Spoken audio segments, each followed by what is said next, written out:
શ્રી ગણેશાય નમઃ. મિત્રો, આપ જોઈ રહ્યા છો યુટ્યુબ, જેમાં અમારી ચેનલ શિવશક્તિ ગોવિંદમાં આપનું હાર્દિક સ્વાગત છે. આજે આપણે આ વિડીયોમાં ગીતાના અધ્યાયનો પાઠ કરીશું. કૃષ્ણાય વાસુદેવાય હરયે પરમાત્મને પ્રણત ક્લેશનાશાય ગોવિંદાય નમો નમઃ. ઓમ શ્રી પરમાત્મને નમઃ. જ્ઞાન વિજ્ઞાન યોગ નામનો 7મો અધ્યાય. શ્રી ભગવાન બોલ્યા, હે પાર્થ, અનન્ય પ્રેમથી મારામાં ચિત્તને પરોવનાર તથા અનન્ય ભાવથી મારે પરાયણ થઈને યોગમાં જોડાયેલો તું જે રીતે સંપૂર્ણ વિભૂતિ, બળ, ઐશ્વર્ય આદિ ગુણો સહિત સૌના આત્મારૂપ મને વિના સંશયે જાણીશ, એને સાંભળ. હું તારે માટે આ વિજ્ઞાન સહિત તત્વજ્ઞાનને સંપૂર્ણપણે કહીશ, જેને જાણીને સંસારમાં ફરી બીજું કશું પણ જાણવા લાયક શેષ નથી રહેતું. હજારો માણસોમાંથી કોઈ એક મને પામવા માટે પ્રયત્ન કરે છે, અને એ પ્રયત્ન કરનાર યોગીઓમાંથી પણ કોઈ એક મારે પરાયણ થઈને મને તત્વથી એટલે કે યથાર્થ રૂપે ઓળખી શકે છે. પૃથ્વી, જળ, અગ્નિ, વાયુ, આકાશ, મન, બુદ્ધિ અને અહંકાર, આ પ્રમાણે આ 8 પ્રકારે વિભાગ પામેલી મારી પ્રકૃતિ છે. આ 8 પ્રકારના ભેદની તો અપરા એટલે કે મારી જળ પ્રકૃતિ છે. અને હે મહાબાહો, આના સિવાયની છે જેનાથી આ આખું જગત ધારણ કરાય છે, એને મારી જીવરૂપા પર એટલે કે ચેતન પ્રકૃતિ ઓળખ. હે અર્જુન, તું એમ સમજ કે સગળા જીવો આ બંને પ્રકૃતિઓથી જ ઉદ્ભવનારા છે, અને હું આખાય જગતનો પ્રભવ તેમજ પ્રલય છું, એટલે કે સકળ જગતનું મૂળ કારણ છું. હે ધનંજય, મારા સિવાય બીજું કોઈ પણ પરમ કારણ નથી. આ આખું જગત સૂતરમાં પરોવાયેલા મણિઓની પેઠે મારામાં ગૂંથાયેલું છે. હે કૌંતેય, હું જળમાં રસ છું, ચંદ્ર તેમજ સૂર્યમાં પ્રકાશ છું, બધા વેદોમાં ઓમકાર છું, આકાશમાં શબ્દ અને પુરુષોમાં પુરુષ તત્વ છું. હું પૃથ્વીમાં પવિત્ર ગંધ અને અગ્નિમાં તેજ છું, તેમજ સમસ્ત ભૂતોમાં એમનું જીવન છું, અને તપસ્વીઓનું તપ છું. હે પાર્થ, તું સર્વ જીવોનું સનાતન બીજ મને જ જાણ. હું બુદ્ધિમાનોની બુદ્ધિ તથા તેજસ્વીઓનું તેજ છું. હે વ્રતવંશીઓમાં શ્રેષ્ઠ, હું બળવાનોનું આશક્તિ તથા કામનાઓનું વિનાનું બળ એટલે કે સામર્થ્ય છું, અને સહુ જીવોમાં ધર્મને અનુકૂળ એટલે કે શાસ્ત્રને અનુકૂળ કામ છું. અને વળી જે સત્વગુણમાંથી ઉદ્ભવતા ભાવો છે, તેમજ જે રજોગુણથી અને તમોગુણથી થતા ભાવો છે, એ બધાને તું મારાથી જ થનારા છે એમ સમજ. એમ હોવા છતાં પણ વાસ્તવમાં તેમનામાં હું કે તેઓ મારામાં નથી. ગુણોના કાર્યરૂપ સાત્વિક, રાજસ અને તામસ એવા આ 3 પ્રકારના ભાવોથી આ આખો સંસાર પ્રાણી સમુદાયના મોહ પામી રહ્યો છે. માટે જ આ 3 ગુણોથી પર એવા મુજ અવિનાશીને નથી ઓળખતો. કેમ કે આ અલૌકિક અર્થાત ઘણી અદ્ભુત ત્રિગુણમયી મારી માયા પાર કરવી ઘણી અઘરી છે. પરંતુ જે માણસો માત્ર મને જ નિરંતર ભજે છે, તેઓ આ માયાને પાર કરી જાય છે, એટલે કે સંસાર સાગરને તરી જાય છે.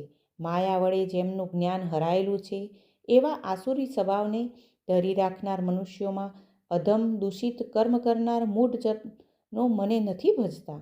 હે ભરતશ્રેષ્ઠ અર્જુન, ઉત્તમ કર્મ કરનાર અર્થાર્થી, આર્ત, જિજ્ઞાસુ અને જ્ઞાની એવા 4 પ્રકારના ભક્તજનો મને ભજે છે.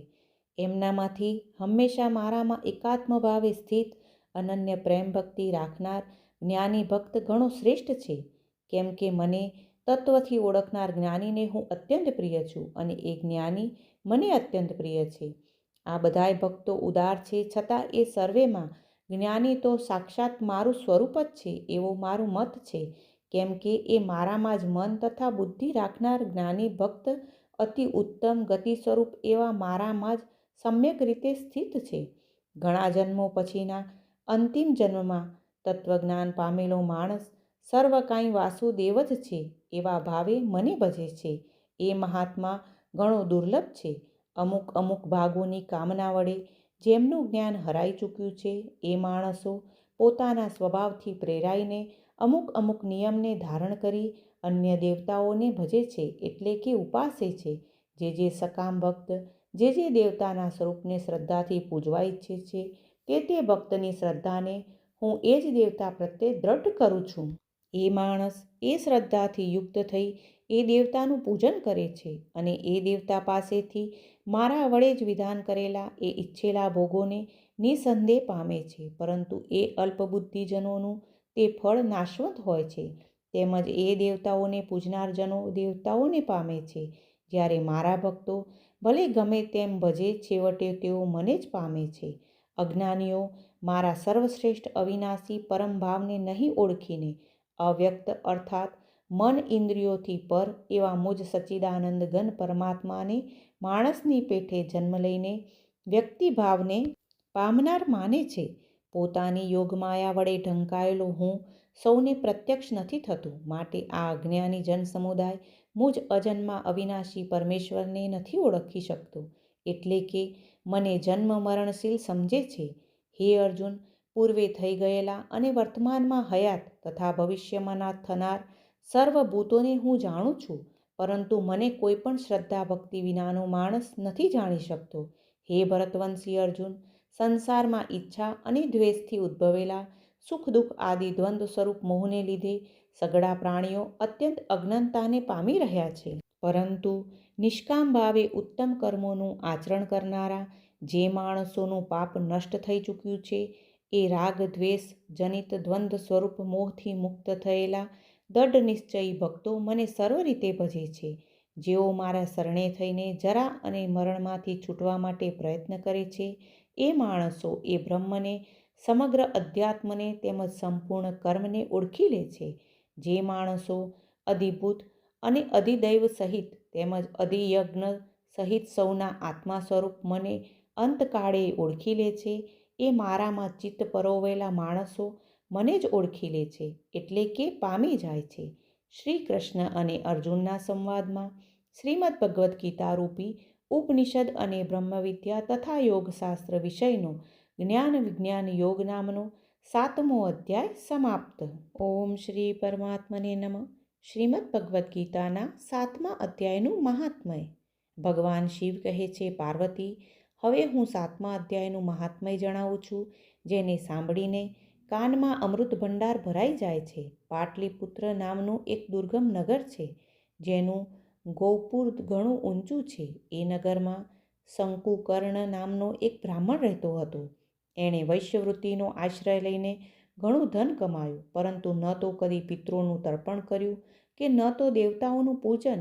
એ ધનોપાર્જનમાં તત્પર થઈને રાજાઓને જમણ આપતો હતો. એક સમયની વાત છે, એ બ્રાહ્મણે પોતાનું ચોથું લગ્ન કરવા માટે પુત્રો અને બંધુઓ સાથે યાત્રા કરી.